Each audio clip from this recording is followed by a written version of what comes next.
பிரச்சாரம் தான், வேற என்ன? ஓபனா சொல்லிதானே இறங்கிதானே பண்ணார். பிரச்சார குழு தலைவராக தான் பிரச்சாரத்தை ஆரம்பிச்சார். பிரதமர் வேட்பாளர்னா இருக்கிறதுனால அதுக்கு வேற ஒருத்தர் போட்டிருக்காங்களே தவிர, ராஜ்நாத் சிங் ஏத்தன்றிருக்காரே தவிர பிரச்சாரம் தான். நிச்சயமா தேசம் முழுக்களும் மோடிக்கு பெரிய இம்பாக்ட், அது நல்லா தெரியுது.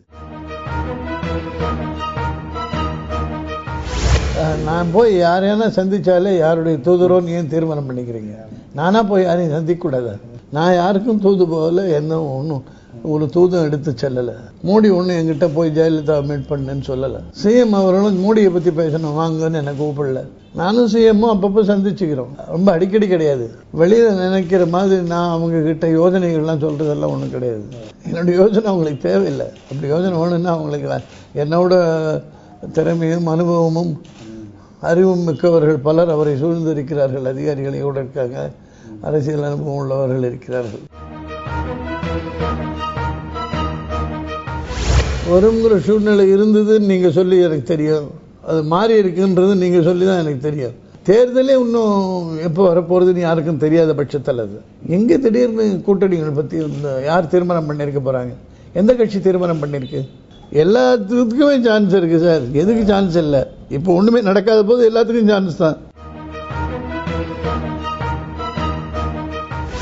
அமைந்தால் அது எப்படி அமைகிறதுன்றதை பொறுத்து இருக்கு, பார்க்கணும். தேர்ட் ஃப்ரண்ட்னு எங்கேயும் வரைச்சி அது முன்னுக்கு வருது, முதல் அணியா வருது கிடையாது. அதாவது காங்கிரசும் பிஜேபியும் அல்லாத மற்ற கட்சிகள் பல ஒன்றாக இருக்க முடியாத கட்சி. அப்படி இருக்கும்போது அவங்க கவர்மெண்ட் ஃபார்ம் பண்ணோம்னா காங்கிரஸோ பிஜேபியோ உள்ள இருந்தோ வெளியில இருந்தோ ஆதரவு கொடுத்தாதான் முடியும்.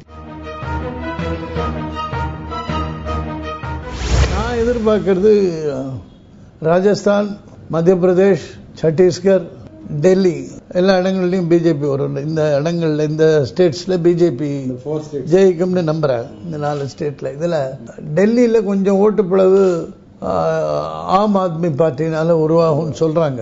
எலெக்ஷன் டைம்ல ஜனங்க அதுக்கு போட்டா அந்த ஓட்டு வேஸ்ட் ஆயிடும்னு நினைப்பாங்கன்னு நான் நம்புறேன். அதனால பத்திரிகைகளை சொல்ற அளவுக்கு அது ஒரு பெரிய ஓட்டுப்பிளவு சக்தியா வரும்னு தோணல.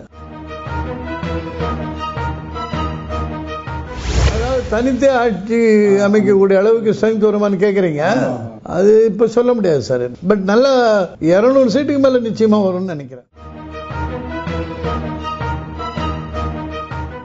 ஒரு முறையா இருக்குன்றதே தப்பு. சில முறைகள் இருந்திருக்கும், அந்த சில முறைகள்ல இந்த முறை சேருமான்னு எனக்கு இப்ப தெரியாது. கட்சிகளே அதுக்கு இன்னும் முனையிலப்போ நான் என்னத்துக்கு சார் முனையணும்?